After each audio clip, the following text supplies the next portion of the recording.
Graças a Deus, a paz do Senhor Jesus. Estamos aqui para mais uma pré-aula desse terceiro trimestre do ano de 2020. Lição de número 4, com data de 26 de julho de 2020. Título da lição: A construção do templo enfrentou oposição. E o texto áureo se encontra no livro de Neemias, capítulo 4, versículo 6. Acompanhe.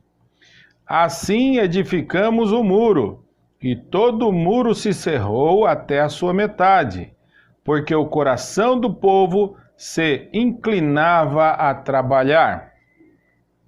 Verdade prática: se confiarmos verdadeiramente em Deus, venceremos todas as resistências do maligno.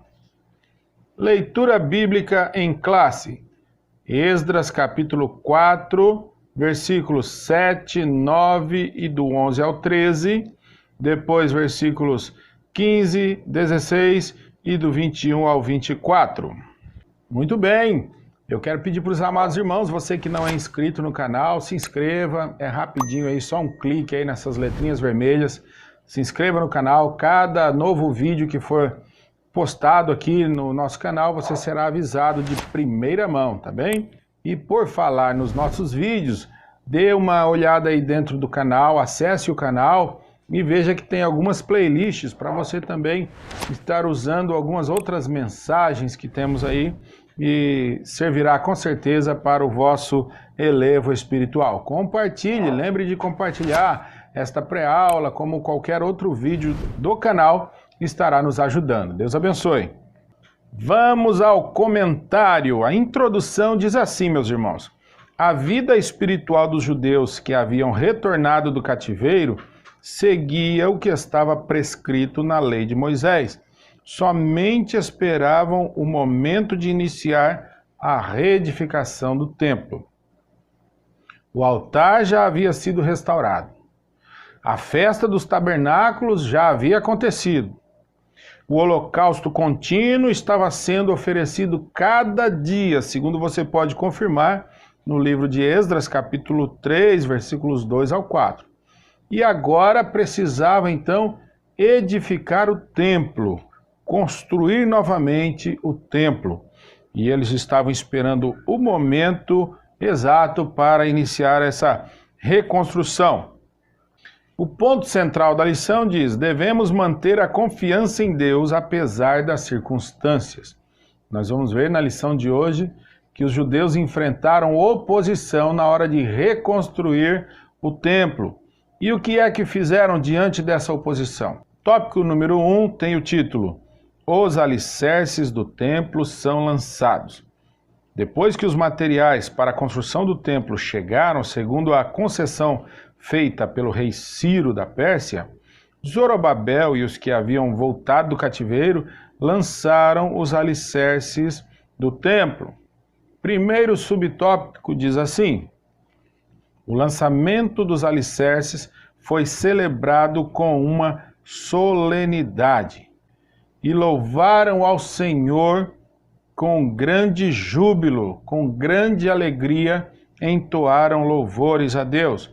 Na lição anterior, nós lemos nos versículos 12 e 13 que a voz do júbilo, o cântico de alegria dos judeus, superava a voz de lamento e de tristeza daqueles que estavam chorando por conta da destruição do anterior templo, do antigo templo. Diz assim o texto: todos os que assistiram ao lançamento dos alicerces expressaram seus sentimentos com tão grande júbilo que as suas vozes se ouviam de muito longe. Você pode conferir em Esdras capítulo 3, versículos 12 e 13. Subtópico 2, a reedificação do templo. A reedificação do templo foi resultado do despertamento que veio através de Ciro, o rei da Pérsia. Alguém tem que ser despertado.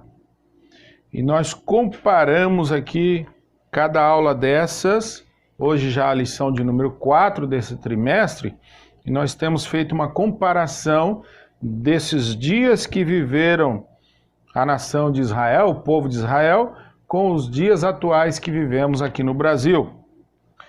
O rei Ciro, rei da Pérsia, uma nação pagã, foi quem foi despertado para poder chegar diante dos judeus e, resumindo, outras palavras podemos dizer, o rei Ciro foi usado para abençoar a nação de Israel, dando esse incentivo, dando este empurrãozinho para os judeus reconstruírem o altar, o templo, retornando para a cidade de Jerusalém. Convém lembrar que o despertamento pentecostal que chegou no Brasil em 1911 trouxe consigo uma verdadeira renovação na doutrina. Lembrando que no ano de 1911, a Igreja do Brasil estava em formação, a Igreja Evangélica.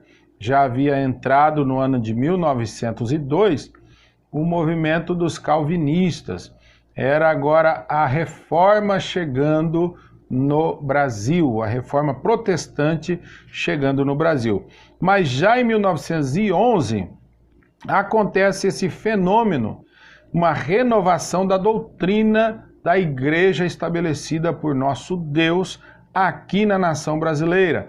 A igreja de Deus é um mistério, segundo Paulo escreveu aos Efésios, capítulo 5 e o versículo 32.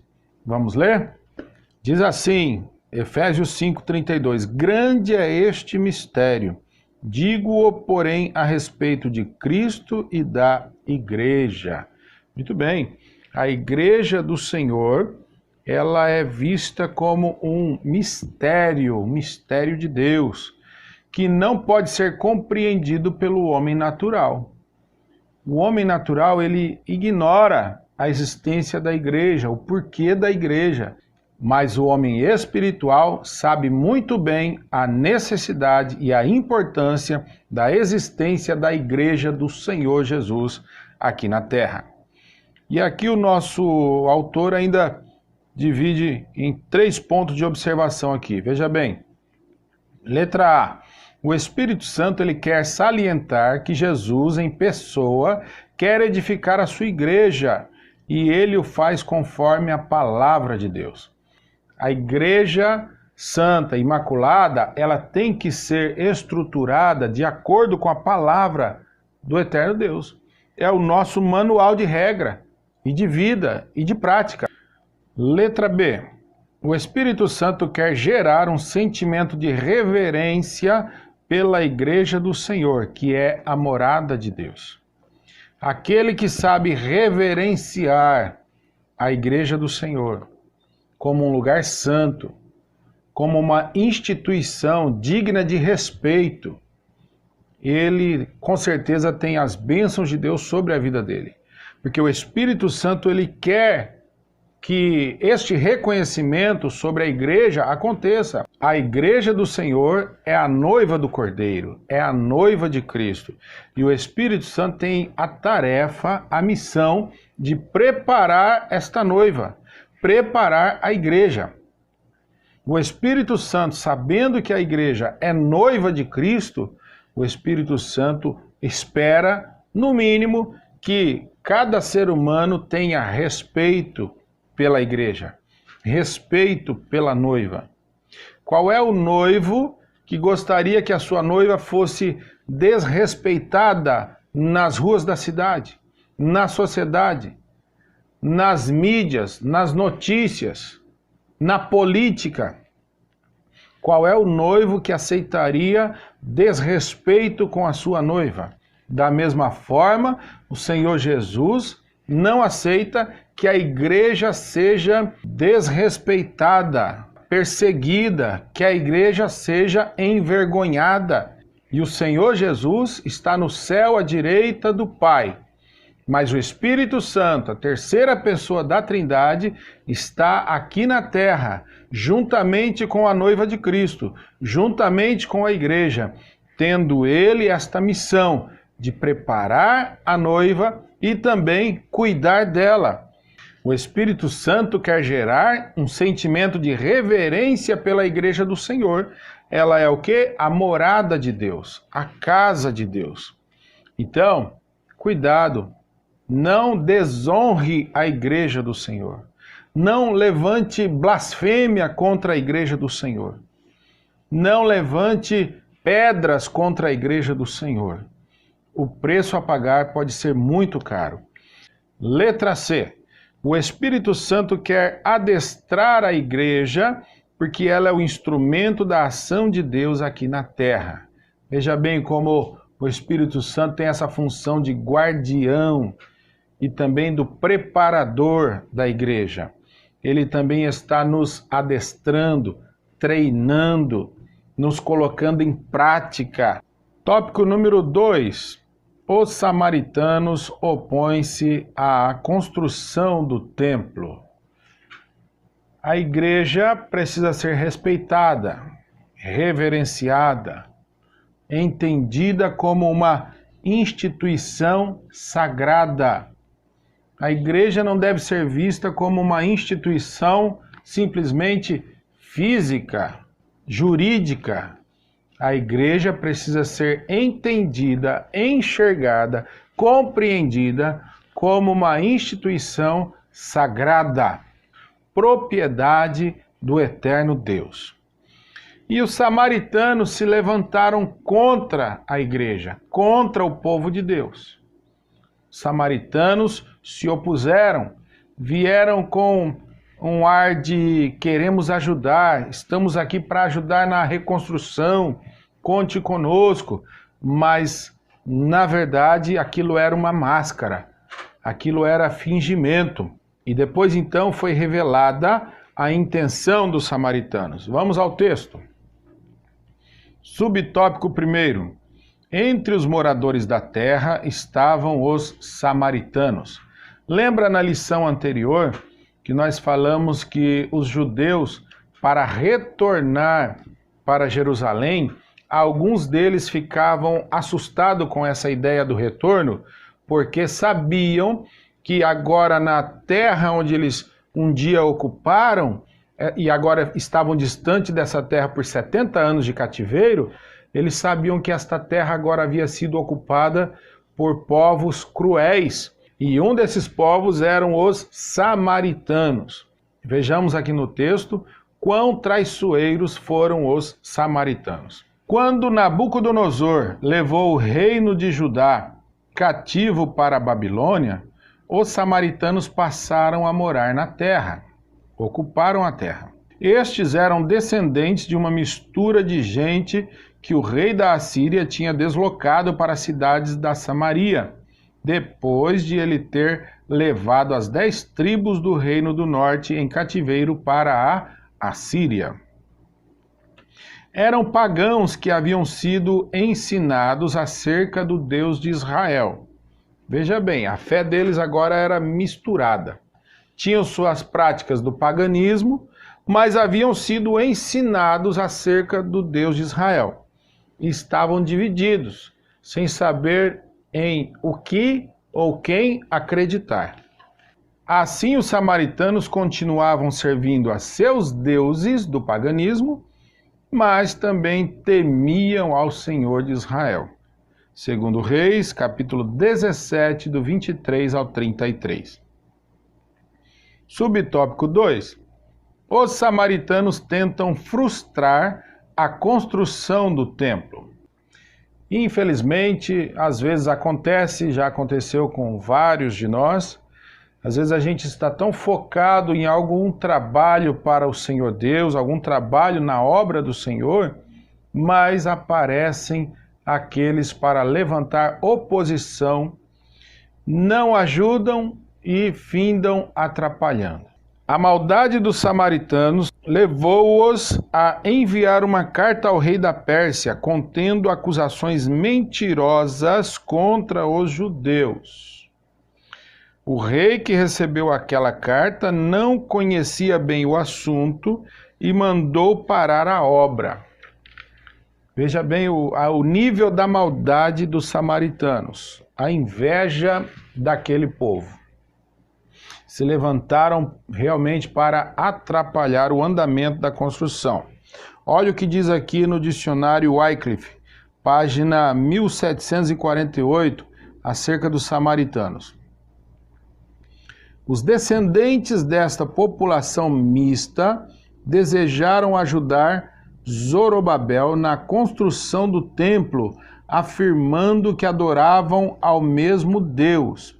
Mas, quando tiveram seu pedido negado, eles opuseram-se e atrasaram a construção. Claro, eram estrangeiros, eram pagãos. Só porque chegaram dizendo que adoravam ao mesmo Deus, não quer dizer que os judeus deveriam aceitar que eles trabalhassem na construção do templo. A reconstrução do templo era uma tarefa para os judeus, pois a ordem veio de cima, a ordem veio da maior autoridade, veio de Deus.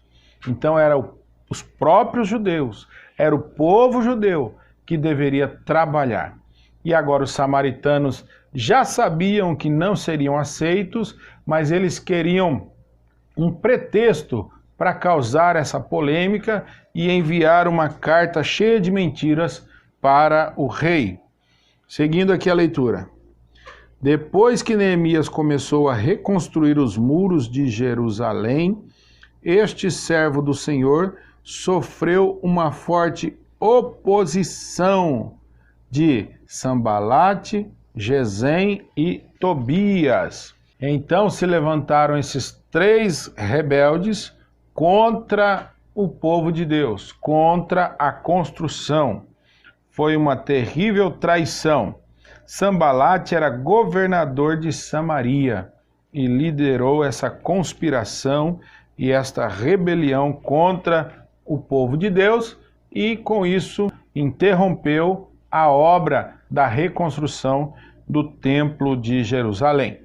Tópico número 3. Como se explica a falta de resistência dos judeus? Samaritanos, de certa forma, atrapalharam o desenvolvimento da reconstrução. E os judeus não resistiram a essa ação dos samaritanos. Simplesmente interromperam a obra por nada menos que 15 anos. Como explicar a falta de atitude, a falta de resistência dos judeus? O comentarista traz para nós aqui 3 pontos para a nossa observação. Vamos lá? Primeiro subtópico. Os judeus deveriam ter ido ao rei da Pérsia para assegurar a construção. Uma ordem dada por uma autoridade superior não pode ser invalidada por uma autoridade inferior. Claro que onde a justiça funciona. A ordem de construir o templo tinha sido dada pelo Deus do céu, através do rei Ciro, que era a maior autoridade da época. Ciro, o rei da Pérsia, era quem comandava o mundo da antiguidade, neste tempo, pois era o Império Medo-Persa. E Ciro havia assinado o decreto da construção do templo. Então a ordem veio de Deus, Deus usou o rei Ciro, que tinha a autoridade entre os humanos, para poder decretar a construção do templo. Esse decreto não poderia ser revogado, não poderia ser desobedecido, mas infelizmente, pela ação maligna dos samaritanos, enviando aquela carta ao rei Artaxerxes, fez com que os judeus parassem, interrompessem o projeto da construção.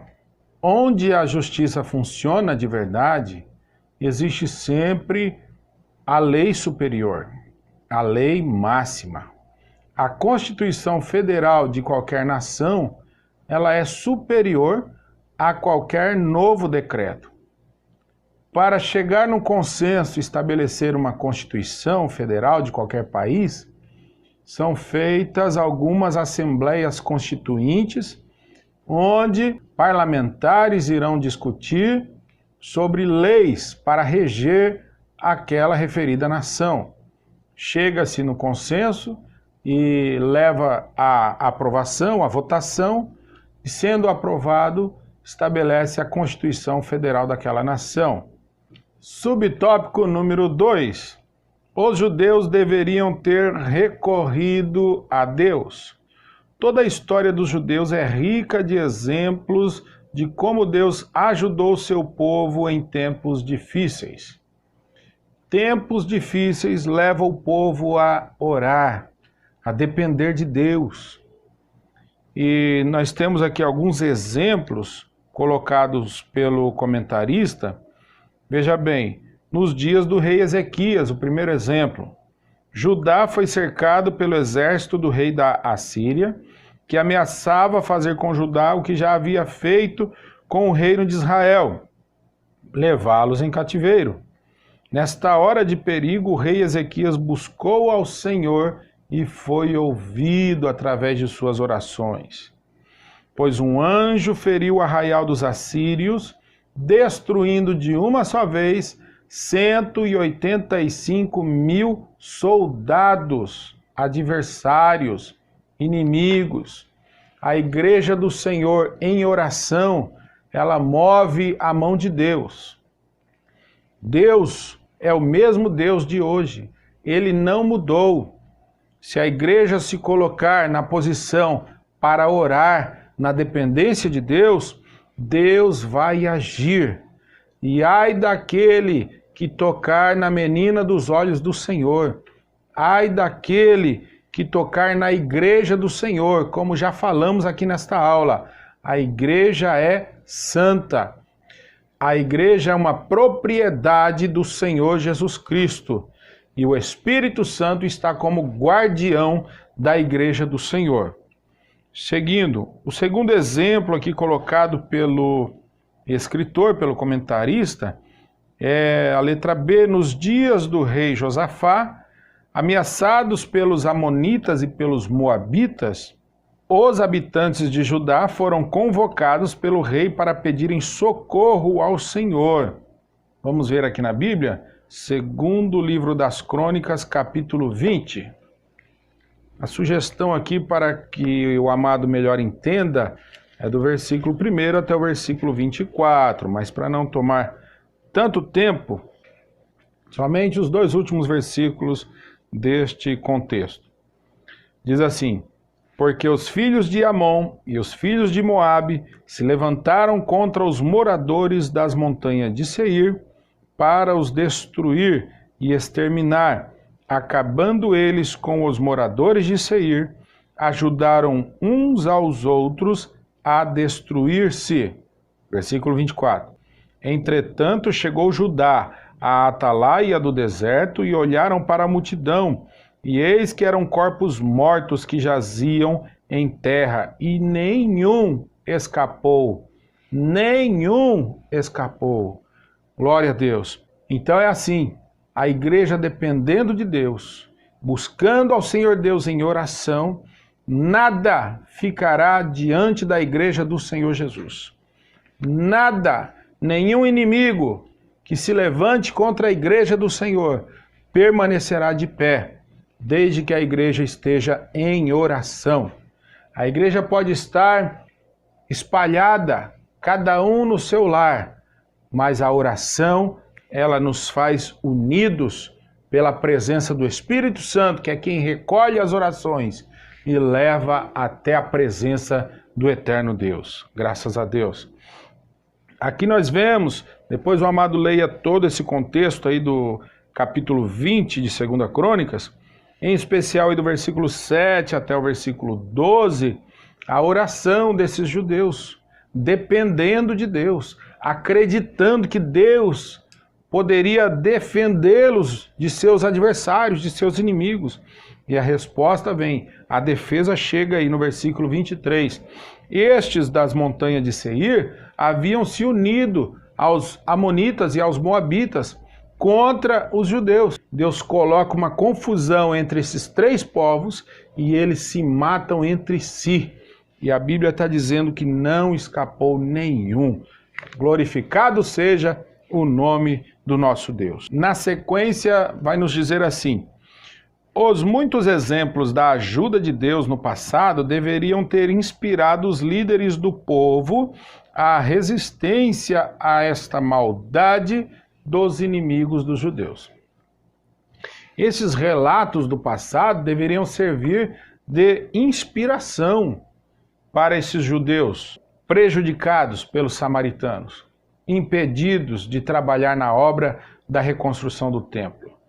Mas simplesmente eles deixaram isso acontecer e adiaram a reconstrução do templo, como já falamos, em 15 anos. Terceiro subtópico diz: o motivo da falta de resistência dos judeus era de ordem espiritual. Agora aqui esse ponto interessante, essa observação. Por que que os judeus não resistiram? Sabendo, tendo histórico, tendo relatos das vitórias do povo hebreu no passado, por que que não lutaram espiritualmente? Não buscaram a face de Deus? Agora, nesse subtópico de número 3, traz uma resposta muito interessante. Letra A. Zorobabel, o chefe político do povo judeu, até então tinha confiado em sua própria força. Zacarias capítulo 4, versículo 6 diz: não por força, nem por violência, mas pelo meu espírito. Quando as suas próprias forças se esgotaram, não teve mais condições de resistir Zorobabel.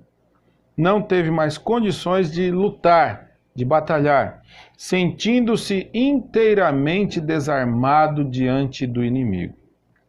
Então Zorobabel baixou a guarda, desistiu de lutar.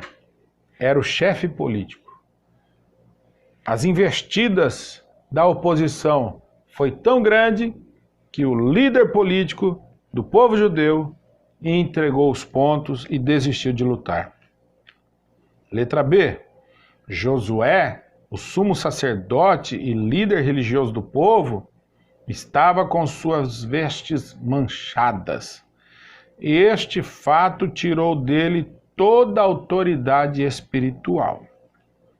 O crente com as vestes manchadas não se encontra ou não se vê na condição de buscar a Deus, na condição de lutar diante do inimigo. As vestes manchadas de Josué foram o seu impedimento. Se encontrou sem nenhuma autoridade espiritual. A Bíblia diz que enquanto há vida, há esperança.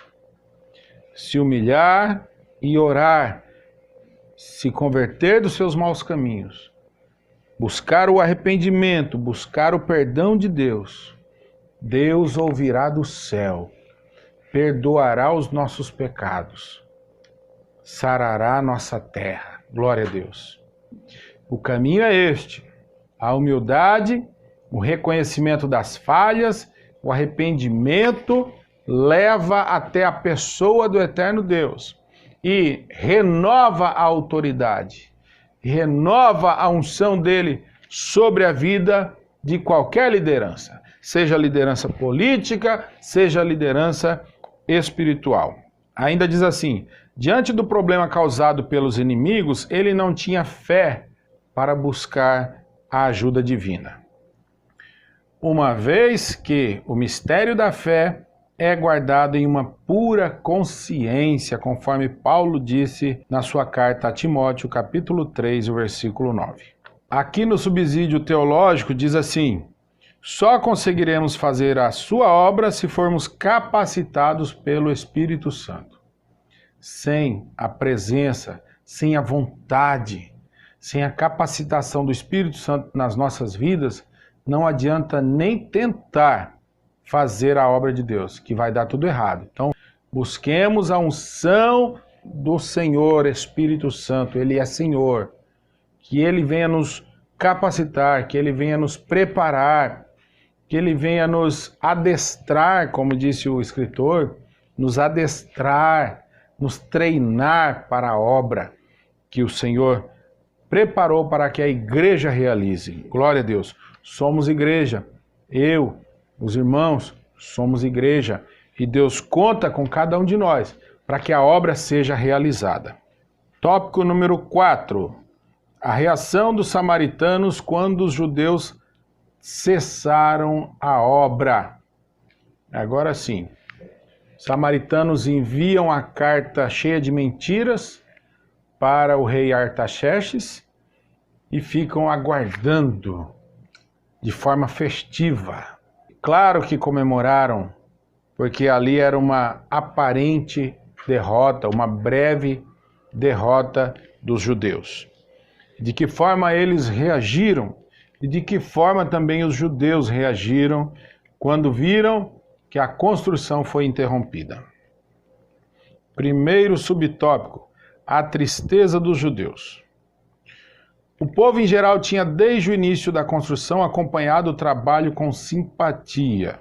Os judeus trabalhavam com muito entusiasmo e com muita união. Diz assim, o povo tinha ouvido falar de que o Deus do céu estava do lado dos judeus. Que coisa linda, né? E Deus os ajudava em tudo.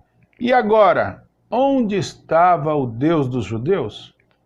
Visto que o rei, acreditando nas mentiras da carta dos samaritanos, sem saber ao certo qual a versão verdadeira, ainda assim o rei decreta o final, ou seja, interrompendo aquela obra. Subtópico número 2. A alegria dos samaritanos. De um lado, os judeus tristes. De outro lado, os samaritanos alegres, comemorando. Sempre tem alguém querendo tirar proveito da derrota do outro, do fracasso do outro. Sempre tem alguém fazendo festa com o fracasso de outro. Mas no final, Deus há de se levantar. Jó disse, eu sei que o meu Redentor vive e que por fim se levantará em meu favor. Glória a Deus.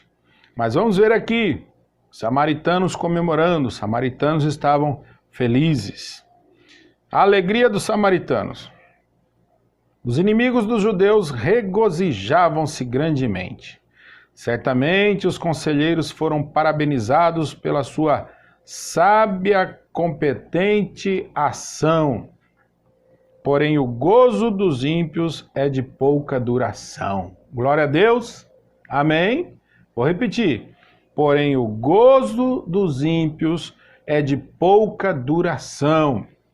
A alegria é bem pouquinha. O ímpio se alegrando contra o servo de Deus, deixa ele comemorar, porque a alegria dele é de curta duração. Letrinha A. O gozo dos filisteus que haviam prendido Sansão terminou em tragédia. Estavam todos comemorando, bebendo, festejando, porque finalmente haviam prendido Sansão, haviam furado seus olhos. Sansão agora estava cego.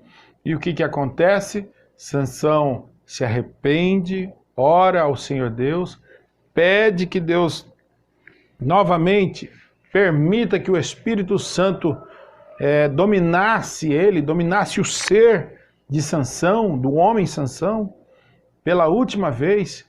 E o que acontece? Sansão acaba com a festa dos filisteus, matando todos que estavam naquela celebração, naquela festa.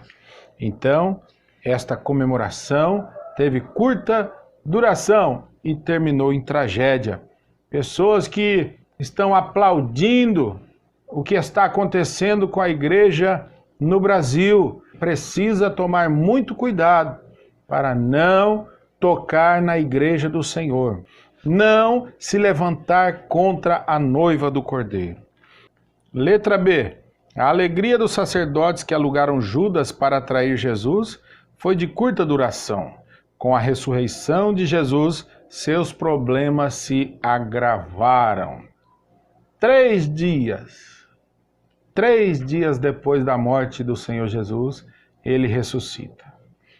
E aqueles que tanto quiseram crucificá-lo, e aqueles que tanto batalharam para prender Jesus, que quantas vezes queriam apedrejá-lo no meio da multidão, agora estes já não tinham mais motivo para comemorar, porque Jesus havia ressuscitado dos mortos e o cristianismo ganhou força com a ressurreição. E com isso começou a espalhar, e a fé foi brotando no coração dos judeus, e esta fé, esse entusiasmo, esta alegria começou a dominar o mundo, dominar o planeta, pois os judeus agora eram espalhados pelas nações, pregando o Evangelho, levando a mensagem poderosa do Senhor Jesus Cristo. Comemoraram a morte de Jesus. Por apenas 3 dias, Jesus Cristo ressuscitou e há mais de 2000 anos, glória a Deus, tem dado vitória para a sua igreja. E breve vem o arrebatamento, a suprema vitória da igreja, glória a Deus, o fechamento dessa história, aleluia, para que nós possamos com muita alegria, com grande júbilo, celebrar, cantar num lindo coral juntamente com os anjos e todos os redimidos aqui da terra, cantando num grandioso coral, porque Jesus Cristo venceu e a igreja do Senhor é vitoriosa com ele. Quantos podem dar glórias ao nome do Senhor? Subtópico número 3 fala ainda do desânimo dos judeus. Lá em cima falou da tristeza dos judeus. Agora falamos da alegria dos samaritanos, é temporária. E agora ainda temos aqui o desânimo dos judeus. Os judeus que tinham voltado do cativeiro para construir o templo sentiram-se humilhados e tristes. Mas, passado algum tempo, acomodaram-se com a situação e não lutaram pela continuação da construção do templo. Deixaram-se dominar pelo desânimo. O desânimo é uma das mais eficazes armas usadas por Satanás contra os crentes. Lutemos contra o desânimo em nome de Jesus. A igreja, em certos estados da nossa nação, se encontra hoje, atualmente, no tempo que este vídeo está sendo gravado, a igreja se encontra em alguns lugares proibida de realizar cultos. Os templos se encontram fechados, as congregações se encontram fechadas. Mas, enquanto tem alguns samaritanos aplaudindo, sorrindo por conta desses decretos, por conta dessas normas que impedem a igreja, a instituição sagrada do Senhor, de reunir para celebrar culto a Deus, esta mesma igreja perseguida, zombada, criticada, alvo de chacota, esta mesma igreja está de joelhos dobrados, está orando, está jejuando, está consagrando a vida ao Senhor. Esta mesma igreja tem vitória para contar. Glória a Deus. E o tempo de cantar está chegando. Breve vem o grande dia, como falamos agora em instantes, que a igreja irá cantar o hino da vitória. Vamos ver alguns pontos que o escritor coloca aqui para nós. Letra A. Alguns conformaram-se pensando que talvez ainda não era a vontade de Deus construir o templo. Sempre tem alguém buscando se conformar com algumas palavras, né? Acho que não era o tempo, acho que não era a vontade de Deus. Você pode conferir na sua Bíblia em Ageu, capítulo 1 e versículo 2. Letra B. Outros aproveitaram a interrupção da obra para dedicar-se às suas próprias casas. Não é tempo de estar nas vossas casas todas forradas, todas bem construídas, bem reformadas, lindas, bonitas, e o templo estar desabitado, estar deserto. Então muitos fizeram isso, dedicaram-se em suas coisas particulares e abandonaram o templo. Pense bem, o tempo que nós estamos vivendo hoje no Brasil, as igrejas fechadas, como já falamos, nós vamos cruzar os braços, não vamos orar, não vamos buscar a resposta de Deus para isso, não vamos buscar a vontade de Deus para isso.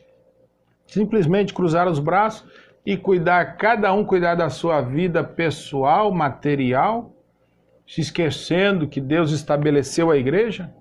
Jesus Cristo estabeleceu a igreja. Ele disse: Pedro, tu és pedra, mas sobre essa rocha, que sou eu, Jesus falando, sobre essa rocha eu edificarei a minha igreja, e as portas do inferno não prevalecerão contra ela. Então foi Jesus quem estabeleceu a igreja. E por que ele estabeleceu a igreja? Porque ele quer congregar este povo, a vontade dele é congregar o povo, e o povo adore a Deus e cresça, sendo moldado pelo Espírito Santo, sendo trabalhado. A vontade de Deus precisa ser construída dentro de cada um de nós. Então nós, como pedra bruta, encontrada no garimpo da natureza espiritual, precisamos ser trabalhados, lapidados, moldados, para chegar numa estatura que agrade o coração de Deus.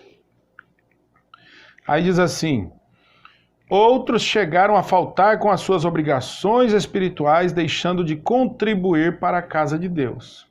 Como está a sua vida com Deus? Como está o seu compromisso de fidelidade com Deus? Aí mesmo, na igreja onde você serve ao Senhor, deixou de manter a sua fidelidade também na contribuição?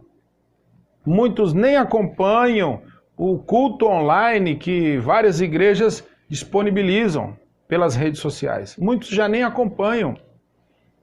Outros entretenimentos ocuparam o tempo do culto, o horário do culto. O Senhor Deus nos doutrinou, nos ensinou, nos colocou diante de regras. O Senhor Deus nos colocou dentro de um padrão a ser seguido, dentro de um sistema que funciona, certo? Agora, por conta da ausência dos cultos presenciais, nós vamos substituir. Já não vou adorar a Deus porque não existe o culto presencial na igreja onde nós congregamos. Não, isso está errado. Já não vou contribuir porque a obra de Deus não existe, não funciona, não existe despesas. E os nossos missionários que estão no exterior também esperando que chegue aquela ajuda mensal. Enfim, nosso compromisso com Deus não pode ser interrompido, não pode ser mudado. Você, querido irmão que está nos assistindo, você tem aí mesmo onde você congrega compromissos, responsabilidades como crente, como servo de Deus, como membro da igreja ou congregado. Enfim, estes compromissos não podem ser ignorados. E a igreja é viva, a igreja continua em atividade. De alguma maneira, a obra do Senhor Deus está sendo realizada aí na sua cidade. E isso tudo precisa do nosso compromisso pessoal, cada um, individual. Letra C, o último ponto a ser visto aqui. Talvez alguns judeus sinceros estivessem tristes e buscassem a Deus em oração, pedindo solução para a dificuldade, de modo que o templo pudesse continuar a ser construído. Amém, queridos? Glória a Deus. Ficamos com este ponto, encerrando aqui a lição de hoje. Estejamos aí todos estudando, cada um com a sua revista, tá? Que graças a Deus chegou aqui a revista que estávamos aguardando aí do correio. Próxima aula, do próximo domingo, vamos falar sobre a construção do templo sendo retomada 15 anos depois desse episódio. Não perca, estejamos juntos aqui na próxima aula, em nome de Jesus, se assim Deus nos permitir. Amém? Deus abençoe a sua vida e a sua família, no nome de Jesus Cristo.